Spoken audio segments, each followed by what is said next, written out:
کچھ ضروری باتیں عرض کرنے کا ارادہ ہے۔ حضرات، پہلی بات، آج کا زمانہ سوشل میڈیا کا زمانہ ہے۔ سوشل میڈیا کا استعمال کس کس کام کے لیے کیسے کیسے ہو رہا ہے یہ بتانے کی ضرورت ہے سب کے سامنے۔ ڈیٹیل کا وقت نہیں ہے، میں شارٹ میں عرض کرنا چاہوں گا۔ عقل مند انسان چیزوں کے استعمال کرتے ہوئے اس کے سائیڈ ایفیکٹ کو بھی سامنے رکھتا ہے۔ عقل مند انسان چیزوں کو استعمال کرتے ہوئے اس چیز کے سائیڈ ایفیکٹ کو بھی سامنے رکھتا ہے اور سائیڈ ایفیکٹ سے اپنے آپ کو بچاتا ہے اور چیز کا استعمال کرتا ہے۔ بجلی بہت فائدے مند چیز ہے، کوئی شک نہیں، لیکن کون انسان بے احتیاطی برتے گا جس کے نتیجے میں پھر آگ لگ جاتی ہے اور کیا کیا ہوتا ہے۔ دوائیوں میں سائیڈ ایفیکٹ ہوتا ہے تو ڈاکٹر فوراً ساتھ میں دوسری دوائی ساتھ جوڑتا ہے کہ صاحب اس میں سائیڈ ایفیکٹ یہ ہے، ساتھ میں دوائی یہ بھی۔ تفصیل کا وقت نہیں، میں مختصر عرض کروں گا۔ سوشل میڈیا کے استعمال کرتے ہوئے بار بار یہ دیکھیں کہ جس چیز کو میں لائک کر رہا ہوں، شیئر کر رہا ہوں، یہ چیز ایسی ہے یا نہیں۔ یعنی سوشل میڈیا کے استعمال میں آپ اپنا وقت تو نہیں ضائع کر رہے ہیں۔ ہر وہ چیز جو صرف آپ کے وقت کو برباد کر رہی ہو اس کو اوائڈ کرنا چاہیے۔ سوشل میڈیا کے استعمال کرتے ہوئے آپ اپنے صحت کو نقصان تو نہیں پہنچا رہے ہیں۔ وہ چیز جو آپ کی صحت کو تباہ کر رہی ہے اس سوشل میڈیا کا استعمال نہیں کرنا چاہیے۔ سوشل میڈیا کا استعمال کرتے ہوئے کہیں آپ اپنے دین کو نقصان تو نہیں پہنچا رہے ہیں۔ دین کو نقصان پہنچانے کے دو معنی ہیں۔ ایک معنی یہ ہے کہ آپ وہ چیزیں دیکھ رہے ہیں، وہ چیزیں سن رہے ہیں جس کی وجہ سے آپ کے ایمان کو نقصان ہوگا۔ مثلا آپ نے کوئی ایسی ویب سائٹ دیکھی جس ویب سائٹ کا کام ہی کنفیوژن پیدا کرنا ہے اور آپ کو کنفیوژن ہو گیا اللہ کی ذات کے بارے میں، آپ کو کنفیوژن ہو گیا نبی کی ذات کے بارے میں، آپ کو کنفیوژن ہو گیا قرآن کے بارے میں، آپ کو کنفیوژن ہو گیا اسلام کے کسی بھی حکم کے بارے میں۔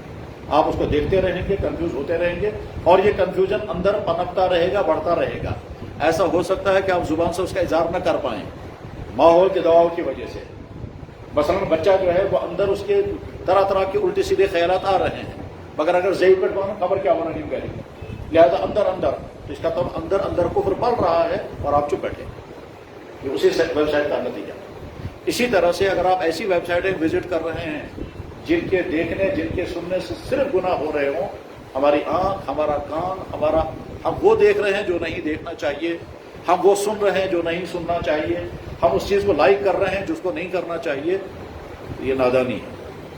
سوشل میڈیا کے استعمال کرتے ہوئے بہت زیادہ احتیاط کرنے کی ضرورت ہے، بلکہ میں اس لیے بھی عرض کرنا چاہتا ہوں کہ اسلامی.com کے نام پر غیر اسلامی چینلیں بھی کام کر رہی ہیں۔ نام ہے اسلامی.com اور ایک نہیں، ہزاروں چینلیں ہیں جو اسلامی.com کے نام پر یا اس طرح کے کسی اچھے کے نام پر کام کر رہی ہیں اور اندر وہ کچھ اور ہے۔ اس لیے خود بھی اور اپنے بچوں کو بھی، خصوصاً اپنے مستورات کو، ایسا نہ ہو ہم سوشل میڈیا کا استعمال کرتے کرتے اپنے گھر والوں سے دور ہو جائیں۔ چنانچہ شوہر گھر آتا ہے وہ اپنے موبائل پر لگا ہوا ہے، بیوی ہے وہ اپنے موبائل پر لگی ہوئی ہے، وہ نہ ان کو پوچھتا ہے نہ ان کو پوچھتا ہے، دنیا بھر کے ساتھ تعلقات ہیں جن کے ساتھ رکھنا چاہیے ان سے دور ہو رہے ہیں۔ ایسا نہ ہو کہ باپ گھر میں بوڑھا ہے، بیٹے کو دوائی لانے کی فرصت نہیں ہے کیونکہ صاحب وہ لگا ہوا ہے سوشل میڈیا، وہ لائکنگ اور شیئرنگ میں لگے ہوئے ہیں۔ تو ایسا نہ ہو کہ ہم سوشل میڈیا میں پھنسے ہوئے ہیں، جو ہماری لازمی ڈیوٹی ہے وہ بھی چھوڑ رہے ہیں۔ ایسا نہ ہو کہ ہم سوشل میڈیا میں دنیا بھر سے تو دوستی ہے، جن کے ساتھ دوستی کرنی چاہیے وہ اپنے والدین ہیں، اپنی بیوی بچے ہیں، اپنے رشتہ دار ہیں، ان سے بات کرنے کی بھی فرصت نہیں۔ 12 شارٹ میں ڈیٹیل کا وقت نہیں ہے۔ سوشل میڈیا کا زمانہ ہے، ہر آدمی کے ہاتھ میں موبائل ہے، فیس بک ہے، یوٹیوب ہے اور کیا کیا ہے، یہ سب کچھ آپ کے سامنے ہے۔ اپنے وقت کو، اپنے پیسے کو، اپنی صحت کو، اپنے مائنڈ سیٹ کو، اپنے خیالات کو بچائیں۔ ایسا نہ ہو کہ اس میں پھنس کر کے ہم اپنی صحت کو نقصان پہنچائیں۔ یہ تو ویوز ہیں، اس کی وجہ سے صحت کو کیا نقصان ہوتا ہے پڑھیں تفصیل کے ساتھ کیسے۔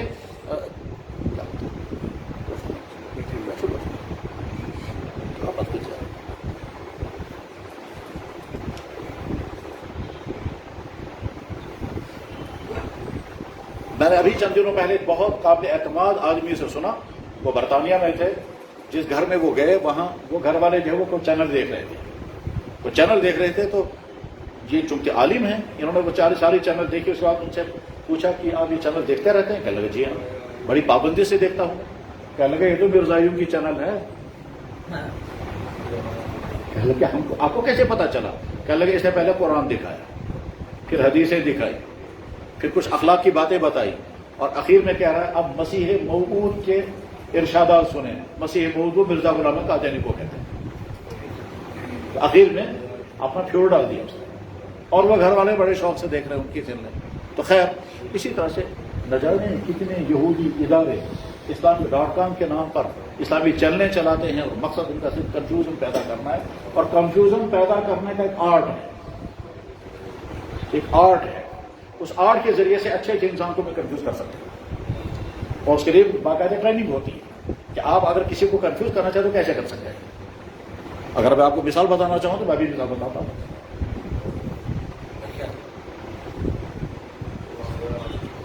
ایک شخص نے کہا کہ سر قرآن سے تو لگتا یہ ہے کہ اللہ تعالیٰ کو بھی موت آ رہی ہے.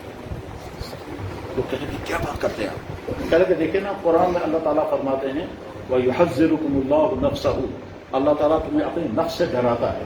اور دوسری جگہ اللہ تعالیٰ فرماتے ہیں كُلُّ نَفْسٍ ذَائِقَةُ الْمَوْتِ, ہر نفس کو موت کا مزہ چکھنا ہے. یہ سننے والا ہے رب. تو یہ کیا مطلب ہو گیا پریشان؟ یا کنفیوژن کی مثال میں بتاتا ہوں. یہی اسی شہر میں ایئرپورٹ پر تھا, وہاں ایک صاحب مجھے ملے, بہت پریشان تھے. وہ کسی ایئر لائن میں مینیجر آج بھی شاید ہیں. تو وہ دوڑ کر کے آئے, کہنے کہ میں چند دنوں سے بہت حیران ہوں, میں پریشان ہوں, اور مجھے کوئی مل نہیں رہا ہے جو مجھے سیٹسفائی کرے. تو کیا بات ہو گئی؟ کہنے لگے صاحب میں نے دیکھا کسی چینل پر حدیثیں آئیں, اور اس کے بعد نیچے لکھا ہوا تھا جنہوں نے یہ باتیں بتائی ہیں وہ بہت اچھی باتیں ہیں, بات ان کا کیریکٹر خود ٹھیک نہیں تھا, یعنی حضور کے ساتھ. اس کے بعد نیچے لکھا ہے کہ صاحب انہوں نے 9 سال کی لڑکی کے ساتھ شادی کی تھی جب وہ خود بوڑھے ہو چکے.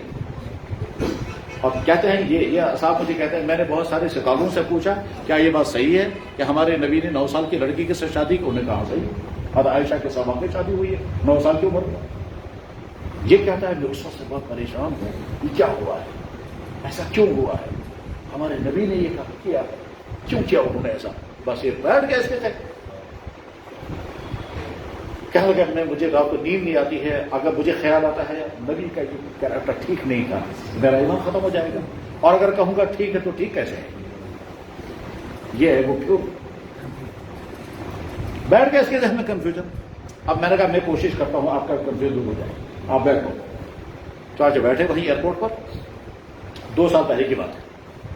میں نے کہا دیکھیں انسان شادی کرتا ہے اس کے کئی مقصد ہوتے ہیں, ان مقصدوں میں ہے ایک مقصد اولاد, دوسرا مقصد ہے گناہ سے بچنا, تیسرا مقصد ہے گھر کھڑا کرنا, اکیلا پن ختم ہو جائے گا. تو شادی کی یہی مقصد ہے, اولاد مل جائے گی, گناہ سے بچ جائیں گے, گھر کھڑا ہو جائے گا, خوشی کے ساتھ زندگی گزرے گی. اللہ نے نظام یہی بنایا ہے کہ میل فیمیل مل کر جب زندگی گزارتے ہیں اور میاں بیوی جب خوش ہوتے ہیں تو کیسی اچھی زندگی گزرتی ہے. واقعتاً یہی ہے کہ میاں بیوی جب ان کو خوشی کے ساتھ وقت گزار رہے ہو تو بہت خوش رہتے ہیں, چاہے وہ ان کے گھر میں کھانا پینا معمولی کیوں نہ ہو. شوہر تھک کر کے گایا ہے, گھر میں پکانے کو کچھ نہیں تھا, گھر والی نے سیدھا سادہ ساگ بنایا تھا, یہ تو اسے لے کے تو بھائی ہاک رہے کیا پروائے. اور اگر میاں بیوی میں انبن ہوتا ہے تو قسم قسم کی ڈشیں بھی مزہ نہیں آتا. تو میاں بیوی جو ہے وہ خوش رہ کر زندگی گزارتے ہیں. اس طرح سے شادی کرنے کی یہی مقاصد ہے, اولاد, گناہ سے بچنا, فیملی لائف کھڑی ہو جائے. یہ سارا انسان کرتا ہے جوانی. تو ہمارے نبی نے جب جوانی میں شادی کی تھی تو ایک بوڑھی خاتون کے ساتھ شادی کی تھی, ان کا نام تھا حضرت خدیجہ. تو خدیجہ رضی اللہ تعالیٰ جن کے نکاح اس سے پہلے 2 ہو چکے تھے, اور ان کے ساتھ ہمارے نبی نے نکاح کیا, اور ساری جوانی کا زمانہ انہیں کے ساتھ گزارا, اولاد انہیں سے ہوئی. ہمارے نبی کی عمر تھی 25 سال اور خدیجہ کی عمر 40 سال, اور 2 بیٹے ان کے 2 اولادیں ان سے پہلے ہو چکی تو 2 نکاحوں کی. اس کے بعد 40 سال کی عمر میں ان کے ساتھ نکاح ہوا. پھر ہمارے نبی نے انہیں کے ساتھ 25 سال گزارے, اور جب خدیجہ دنیا سے چلی گئی, اب حضور کے گھر میں کوئی نہیں ہے خاتون, تب سوال پیدا ہوا کسی دوسری خاتون سے نکاح ہونا چاہیے. تو اللہ کے نبی نے دوسرا نکاح کیا, وہ بھی بوڑھی خاتون, ان کا نام تھا سودا رضی اللہ تعالیٰ. تو دوسرا نکاح جو ہمارے نبی نے کیا وہ بوڑھی خاتون کے ساتھ کیا. تب اس میں کوئی نفسانی چاہت کا کوئی مسئلہ ہی نہیں ہے. اس کے بعد اب آگے سنو, اللہ کا منصوبہ یہ تھا، اللہ کا پلان یہ تھا کہ نبی کے گھر میں ایک ایسی لیڈی آنی چاہیے جو لیڈی نبی کی پرائیویٹ لائف کو ریکارڈ کرے، تاکہ آگے چل کر کوئی انسانوں کو بتائے کہ نبی کے اندر کی زندگی کیسی ہوتی تھی، وہ گھر میں کیا کرتے تھے، وہ کھاتے کیسے تھے، وہ سوتے کیسے تھے، وہ اپنی بیوی کے ساتھ وقت کیسے گزارتے تھے، صفائی کا کیا اہتمام کرتے تھے، بیماری میں اندر بیٹھ کر کیا کیا کرتے تھے۔ یہ ساری پرائیویٹ لائف ریکارڈ کرانی ہے کسی ایک خاتون کے ساتھ، اور یہ خاتون ایسی ہونی چاہیے کہ جو بہت ذہین ہو، بڑی برداشت کرنے والی ہو، اور جب مشکلات آئیں گے تو وہ جھیلنے والی ہو۔ اور سب سے اہم مسئلہ یہ ہے کہ جس وقت نبی دنیا سے جانے والا ہوگا اس وقت وہ عورت ان کنٹرول نہیں ہونی چاہیے، وہ سارا ریکارڈ کرنی چاہیے۔ اگر کمزور دل کی عورت ہوگی وہ رونے لگے گی، بکاس میں بوڑھی ہوں میں تو رونے لگے گی، کپڑے پھاڑے گی، تو وہ ریکارڈ نہیں کر سکے گی کہ نبی پر کیا کیا حالات گزر رہے ہیں۔ اس وقت اس کی آنکھوں سے آنسو بھی نہیں کرنا چاہیے۔ اور ساتھ میں یہ عورت ایسی ہونی چاہیے کہ جو بہت دن تک زندہ رہے، اور بہت دن زندہ رہے تاکہ زیادہ زیادہ لوگوں کو بتا سکے کہ نبی کی پرائیویٹ لائف کیا ہے۔ اس کوالٹی کی عورت نبی کے گھر کے اندر لانی ہے، یہ اللہ کا منصوبہ ہے۔ اور گھر کے اندر کیسے آئے گی؟ نکاح کے بغیر۔ اس لیے اللہ نے اپنے منصوبے کے مطابق کہا نبی کو آپ کو اس خاتون کے ساتھ نکاح کرنا ہے۔ اس خاتون کا نام تھا عائشہ صدیقہ۔ چلو جا کے واقعی ایسی خاتون تھی، 18 سال کی عمر ہے جب حضور دنیا سے رخصت ہو گئے، اور سارا اس نے دیکھ لیا۔ حضور بیمار رہے، کیا کیا ہوا، صبح کیا ہوا، دن میں کیا ہوا، رات میں کیا ہوا، دوائی کون سی کھلائی گئی، آپ نے کیا کیا فرمایا، صبح کیا کہا، رات کو کیا کہا، یہاں تک کہ حضور جب دنیا سے رخصت ہو رہے تھے، یعنی موت کا وقت تھا، تو حضرت عائشہ کی حضرت حضور نبی علیہ السلام کا سارے مبارک حضرت عائشہ کی گود میں، اور حضور کی روح نکل گئی، حضرت عائشہ کو آنسو بھی نہیں آئے۔ اتنی مضبوط دل کی عورت تھی۔ اس غرض کے لیے اللہ نے حضرت عائشہ کو حضور کے گھر میں لایا۔ تو بتائیے یہ بات صحیح ہے؟ کہنے لگا یہ صحیح ہے۔ آپ کو کنفیوژن رہا؟ کہنے لگا کوئی کنفیوژن نہیں۔ تو غرض یہ کہ کنفیوژن پیدا کرنے کی کوشش ہوتی ہے۔ میں واپس ٹاپک پر آتا ہوں، سوشل میڈیا کے استعمال کرنے میں احتیاط کریں۔ ایسا نہ ہو کہ آپ سوشل میڈیا استعمال کرتے کرتے اپنے مائنڈ سیٹ کو خراب کریں، اپنے ایمان کو نقصان پہنچائیں، خدا کے بارے میں ڈاؤٹ میں پڑ جائیں، نبی کے بارے میں ڈاؤٹ میں پڑ جائیں۔ نہ جانے کتنی ویب سائٹیں یہی کام کرتی ہیں اور اسی کام کریں، بلکہ وہ بعد وقت چن چن کر ایسی چیزیں لاتی ہیں اور اس طرح سے وہ بیان کریں گے کہ آپ کنفیوز ہو جائیں۔ بہرحال میں ٹاپک ختم کر رہا ہوں، ڈیٹیل کا وقت نہیں ہے۔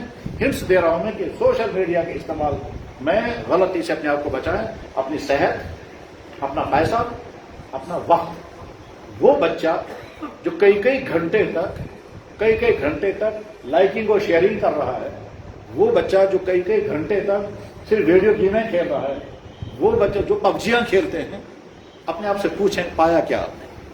تو جواب آئے گا آپ کو کچھ نہیں ملے گا۔ آپ کو وہ ملے گا جو آپ سیکھیں گے۔ آپ کے پڑھنے کا وقت ہے، آپ کے اندر قابلیت پیدا کرنے کا وقت ہے۔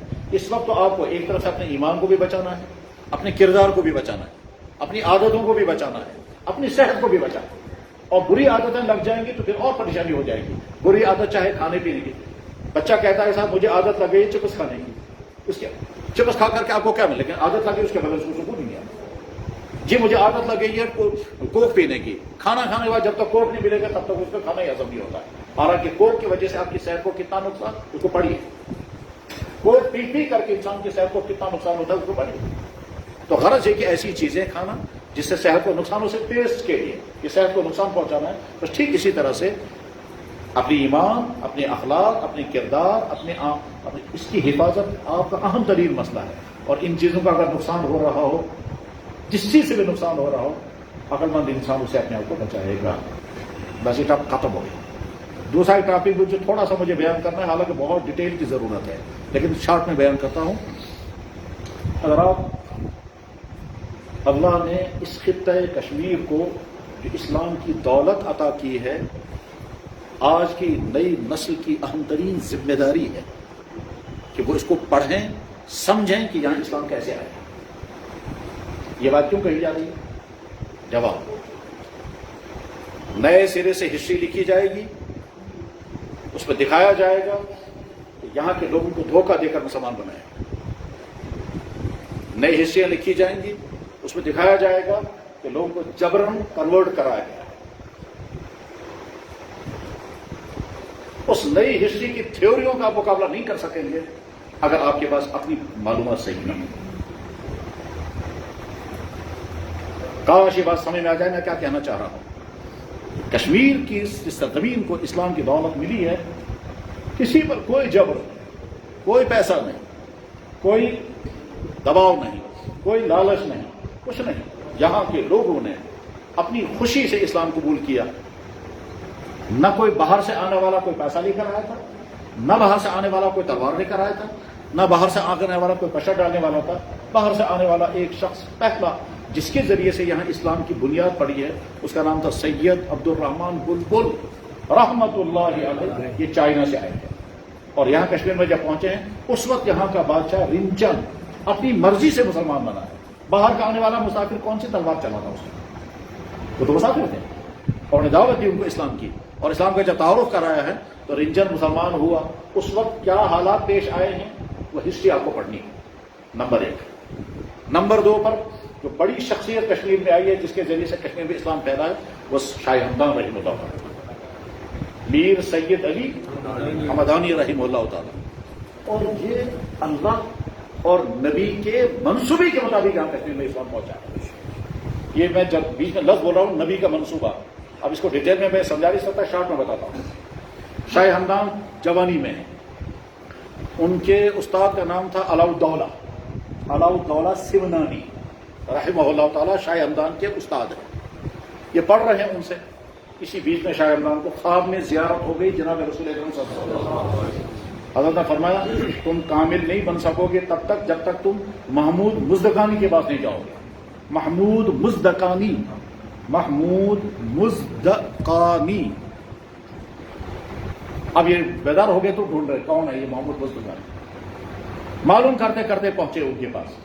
جب ان کے پاس پہنچے تو ایک دم وہ کھڑے ہو گئے، کہنے کہ مجھے تو آج رات ہی حضور نے زیارت میں ارشاد فرمایا میرا بیٹا سید علی آ رہا ہے، اس کی تربیت کر.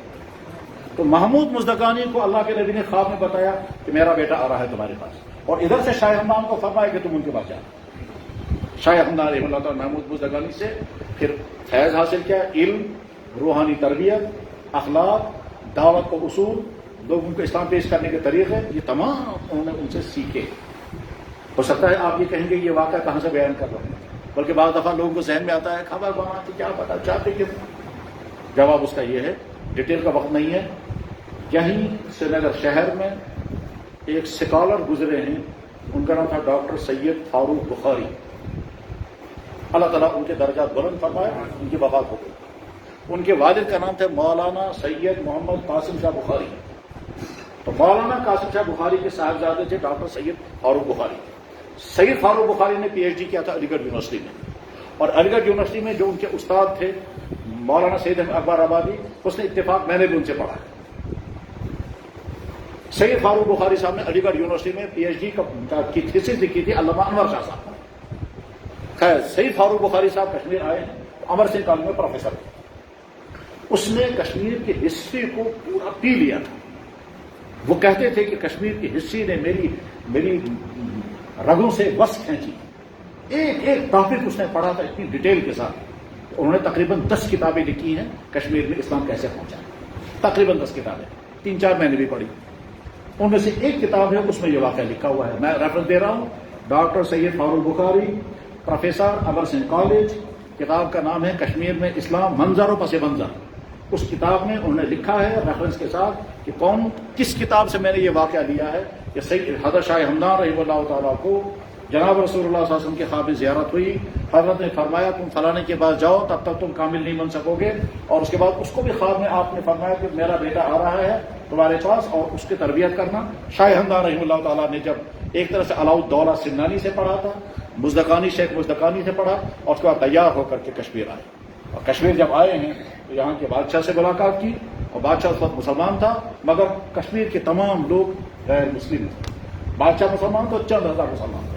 اس کے بعد شاہ ہمدان رحمہ اللہ تعالیٰ نے اسلام کی دعوت کا کام کیا، اور وہ گاؤں میں جاتے تھے، لوگوں کو جمع کرتے تھے، اسلام کا پورا تعارف کراتے تھے. اللہ کی ذات کا تعارف، نبی کی ذات کا تعارف، اسلام کی خوبیاں، اور انسان کیسے اچھا انسان بنے، یہ ساری باتیں جب وہ بیان کرتے تھے تو گاؤں کے لوگ کھٹاکھٹ مسلمان ہوتے تھے. ایسا بھی پایا گیا کہ شام کو یہ حضرت ایک گاؤں میں پہنچے، رات میں گاؤں والوں میں تبلیغ کی، صبح تمام نے کلمہ پڑھا، اس کے بعد وہاں سے آگے اگلے گاؤں میں چلے. اس طرح سے پورے کشمیر کا انہوں نے دورہ کیا، اور ہر جگہ ان کو خانقاہیں بنائیں تاکہ خانقاہ معلّہ سری نگر، خانقاہ معلیٰ ترال، خانقاہ معلیٰ شوپیان، خانقاہ معلیٰ لداخ، خانقاہ معلیٰ سوپور، جہاں وہ خانقاہ معلیٰ نہیں، وہ اسلامک سینٹر ہوتے تھے، نام اس کا اس زمانے کے حساب سے انہوں نے رکھا خانقاہ، لیکن اصل میں وہ اسلامک سینٹر. اسلامک سینٹر کا مطلب ہوگا یہاں لوگ رہیں گے، جن کو اسلام سمجھنا ہوگا وہ بیٹھ کے سمجھیں گے، جن کو شیلٹر کی ضرورت ہوگی ان کو شیلٹر ملے گا، جن کو کھانے کا انتظام نہیں ہوگا ان کے لیے کھانے کا انتظام کریں گے، ان کے لیے رہنے کا انتظام کریں گے، ان کے لیے ان کو انڈسٹری سکھانے کا انتظام بھی کریں گے. چنانچہ شاہ حمدان رحمہ اللہ تعالیٰ جب یہاں کشمیری مسلمان ہو گئے، اس کے بعد پھر واپس گئے اور واپس جا کر کے وہاں سے 700 آدمیوں کو لے کر آ گئے. ان میں تمام انڈسٹری کے لوگ تھے، قالین باغ، شال باغ، پیپر ماشی، حتیٰ کہ ٹھانٹے. یہ جو یہاں کشمیر میں تانبے کا برتن سازی ہے، یہ صرف بر صغیر میں کشمیر میں ہے. تانبے کا برتن یہی بنتا ہے اور یہی اس کی مارکیٹ ہے. آپ یہاں کے تاشنار لے کے دلی میں جائیں گے کوئی نہیں خریدے گا. وہاں والے تو کہیں گے ہم تو چینی کے برتنوں میں کھانا کھانے والے ہیں. یہ کشمیری ہیں جو آج بھی کھا رہے ہیں کس میں؟ تانبے کے برتنوں میں. تو تانبے کے برتنوں کی انڈسٹری شاہ حمدان رحمہ اللہ تعالیٰ نے لائی تھی. اسی لیے علامہ اقبال نے کہا تھا سید السادات سالار عجم، جو سالار عجم تو سردار سید ہم سردار دست او معمار تقدیر امم. کہتا ہے یہ ایسا انسان ہے کہ یہ کسی قوم کو چابی لگا دیتا ہے، اس قوم کو کہیں سے کہیں پہنچا دیتا ہے. دست او معمار تقدیر امم. خیر مزید تفصیل کا وقت نہیں ہے. شاہ حمدان واپس چلے گئے. واپس جانے کے بعد ان کا ارادہ تھا پھر آنے کا، لیکن راستے میں موت کا وقت نزدیک آ گیا. وہ سمجھ گئے کہ اب میں واپس کشمیر نہیں جا سکوں گا، تو اس لیے اپنا بیٹا، اس بیٹے کا نام تھا محمد، نیچر نام از محمد، اپنے کچھ مریدوں کو شاگردوں کو جمع کیا، کہا میرا بیٹا تمہارے حوالے ہے. اس کو پڑھانا بھی، یہ قابل بھی بننا چاہیے، عالم بننا چاہیے، صوفی بننا چاہیے، روحانیت اس کے اندر آنی چاہیے. تیار کر کے واپس وہ کشمیر بھیجو تاکہ وہ کشمیر میں بچا کھچا کام یہ پورا کرے گا. چنانچہ سالہ سال تک 12 یا 14 سال کی عمر میں محمد حمدانی استادوں کے حوالے ہو گیا. 22 سال کی عمر میں محمد حمدانی ان میرڈ جوان لڑکا جب کشمیر آیا ہے تو سارا کشمیر استقبال کے لیے کھڑا ہو، پورا کشمیر استقبال کے لیے کھڑا تھا. پیر صاحب نے ایسے پیر صاحب نہیں چھپا. چنانچہ اس زمانے میں حضرت شیخ نور الدین ولی رحمہ اللہ تعالیٰ جو بہت بڑے بزرگ تھے، جب میر محمد حمدانی سے ملے تھے کہ حضرت میں آپ کا بغوث کون بری، تو میر محمد حمدانی چھوٹا لڑکا 22 سال کا اور شیخ نور الدین ولی ان کے مرید ہو گئے. اور میر محمد حمدانی نے بعد میں ان کو کہا میں سے خلافت. خیر تو میر محمد حمدانی جب کشمیر کو تشریف لائے تو انہوں نے اپنے ابا جان کا رہا سہا کام پورا کیا. اس رہے سہے کام میں یہ بھی واقعہ پایا گیا کہ جناب یہاں بادشاہ اس وقت مجھے اس وقت یاد نہیں ہے، اس وقت بادشاہ شہاب الدین تھا یا قطب الدین تھا یا علاؤدین، کون سے تھے یہ ہسٹری میں ملے گا. اس کا وزیر اعظم نان مسلم تھا جس کا نام تھا صربات. بادشاہ مسلمان ہے، وزیر اعظم اس کا نان مسلم، اس کا نام تھا صربات. میر محمد حمدانی رحمہ اللہ تعالیٰ سے جب اس کی ملاقات ہوئی تو میر محمد زبردست صاحب علم تھا اور گفتگو کرنا جانتے تھے، وہ منطق بھی، فلسفہ بھی، سب کچھ. تو صحبت ان کے ساتھ ملنے کے بعد پھر وہ مسلمان ہوئے. پہلے وہ وزیر اعظم مسلمان، اور مسلمان بننے کے بعد اس نے درخواست کی کہ حضرت میں تو آپ کا مرید، آپ میرے پیر، مگر ساتھ میں میری درخواست یہ ہے کہ میری بیٹی آپ نکاح میں قبول کر لیں. تو میر محمد حمدانی کا نکاح ہوا وزیر اعظم صحبت، جس کا نام اب صدر الدین رکھا گیا، اس کی بیٹی کی ساتھ. پہلے وہی وزیر اعظم صاحب نام تھا، لیکن اللہ کا فیصلہ ہے 2-3 سال کے اندر وہ خاتون وفات ہو گئی، زندہ نہیں رہ سکی. بہرحال میر محمد حمدانی تشریف لائے، عیدگاہ اسی نے کھڑا کیا، ملکہ کا قبرستان اسی کا کھڑا کیا ہوا ہے، اور کتنے کارنامے انجام دیے وہ تاریخ میں پڑے. تو ہم کو کشمیر میں اسلام 3 سٹپ پر پہنچا. نمبر 1 عبدالرحمان بلبل، نمبر 2 شاہ حمدان، نمبر 3 میر محمد حمدانی. اور اس کے بعد پھر یہاں بہت بڑے بڑے علماء، صوفیہ، بزرگ کتنے بڑے بڑے پیدا ہوئے ہیں. ایک زمانہ ایسا تھا کہ کشمیر میں حدیث کا ماہر اتنا بڑا انسان تھا کہ پورے بر صغیر میں ہندوستان پاکستان میں کہیں نہیں تھا، اتنا بڑا. اس کا نام تھا شیخ یعقوب السرخی رحمۃ اللہ علیہ، جو حضرت مجدد الفسانی کا بھی استاد ہے. خیر تو کشمیر میں اسلام کیسے پہنچا؟ جتنے ہماری یہ نوجوان نسل ہیں، جیسے جب تم 10 قسم کے ٹاپک پڑھتے ہو، 10 قسم کے سبجیکٹ پڑھتے ہو، ساتھ میں یہ بھی پڑھو اسلام ہمارے یہاں کیسے پہنچا ہے. ورنہ آگے چل کر کے آپ کو وہ ہسٹری بتائی جائے گی اور جس کی ہسٹری کو پڑھا کر کے پھر کہا جائے گا کیا صاحب یہاں جبرن اسلام پھیلا ہے، لوگوں نے دباؤ ڈالا ہے، لوگوں کو لالچ دیا گیا ہے، آپ کنورٹ ہو جاؤ، آپ واپس آ جاؤ. یہ مہم آ سکتی ہے، اور اس وقت آپ اس مہم کا مقابلہ تب کر سکیں گے جب آپ کو اپنی ہسٹری معلوم ہوگی۔ جس قوم کو اپنی ہسٹری معلوم نہیں، اس قوم کی جڑیں نکل جائیں گی۔ کاش یہ بات سمجھ میں آ جائے۔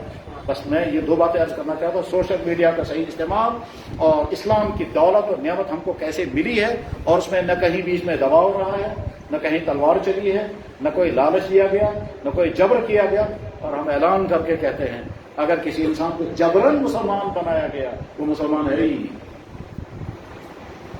اگر کسی انسان کو جبرن مسلمان بنایا گیا وہ مسلمان ہے ہی نہیں۔ مثلا یہ شخص ہے، کوئی آدمی اس سے کہے گا یا تو مسلمان بن جا ورنہ تجھے ماریں گے، اس نے سوچا جان بچانے کے لیے مجھے مسلمان بننا چاہیے، اس نے کہا جناب بتاؤ کیا کرنا ہے، کہا پڑھو کلمہ، اس نے کہا پڑھاؤ جی کلمہ، ہم نے اس کو کلمہ پڑھا ہے، دل میں کہتا ہے میں تو جان بچانے کے لیے کر رہا ہوں، ٹھیک ہے۔ اب اسلام سے پوچھیں گے یہ شخص مسلمان ہے؟ اسلام کے جگہ میں اسلام سے پوچھیں گے جناب اس نے تو کلمہ پڑھ لیا، جواب ہے کلمہ بعد میں، پہلے دل میں آنا چاہیے۔ ایمان پہلے دل میں، بعد میں زبان پر آیا، دل میں نہیں زبان پر آیا۔ اسلام اس کو کہتے ہیں منافق، اور قرآن نے صاحب اعلان کر کے کہا کہ جس کے دل میں کفر ہے زبان پر کتنا ہے وہ ایمان کا اعلان کرے وہ مسلمان۔ لا اکراہ فی الدین، اسلام میں کوئی جبر نہیں، اسلام میں کوئی لالچ کی بیس پر جو مسلمان بنے گا وہ مسلمان نہیں، پریشر کی بیس پر جو مسلمان بنے گا وہ مسلمان نہیں، دھوکہ دے کر جو مسلمان بنے گا وہ مسلمان نہیں ہے۔ مسلمان صاف شفاف، ہم کو نہ پریشر کی ضرورت ہے نہ پیسہ خرچ کرنے کی ضرورت ہے، اسلام اپنی سچائی سے خود ہی لوگوں کو اپنی طرف کھینچتا ہے۔ آج بھی واقعہ ساری دنیا میں ہوتے ہیں کس طرح سے لوگ اسلام کی طرف آ رہے ہیں۔ کل ہی میری ملاقات ایک بڑی شخصیت کے ساتھ ہوئی جو ساری دنیا میں اسلام کا پیغام پہنچاتے ہیں، انہوں نے بتایا کیسے کنفیوژن کر کے کیسے لوگوں کو اسلام سے دور کیا جاتا ہے، اور جو ہی کنفیوژن ختم ہو جاتا ہے لوگ تیزی کے ساتھ اسلام کی طرف آ رہے ہیں۔ اور اس میں بڑی دلچسپ بات ہے، دنیا بھر میں ڈھنڈورا ہے کہ اسلام عورتوں پر ظلم کرتا ہے، دنیا بھر میں ڈھنڈورا ہے کہ اسلام عورتوں پر ظلم کرتا ہے، اور یورپ میں مردوں کے مقابلے میں عورتیں اسلام کی طرف آ رہی ہیں۔ اگر یہ ظلم ہے تو وہ ظلم میں کیوں آنا چاہتی ہے؟ وہ تو فری لائف گزار رہی ہے نا، تو فری لائف چھوڑ کر کے وہ سیف لائف کی طرف، مسئلہ فری اور انفری کا نہیں ہے، مسئلہ سیف لائف اور انسیف لائف کا۔ تم کو لگتا ہے کہ ہم اسلام میں آ کر کے سیف ہو جائیں گے، اور واقع بہرحال ٹاپک ختم ہو گیا۔ اللہ تعالیٰ ان باتوں کو کہنے والے کے لیے بھی اور سننے والے بھائیوں کے لیے بھی مفید سے مفید تر بنائے۔ وآخر دعوانا الحمدللہ رب العالمین برحمتک یا ارحم الراحمین۔ اور مختصر سے دعا میں دعا کرتے تھے کریں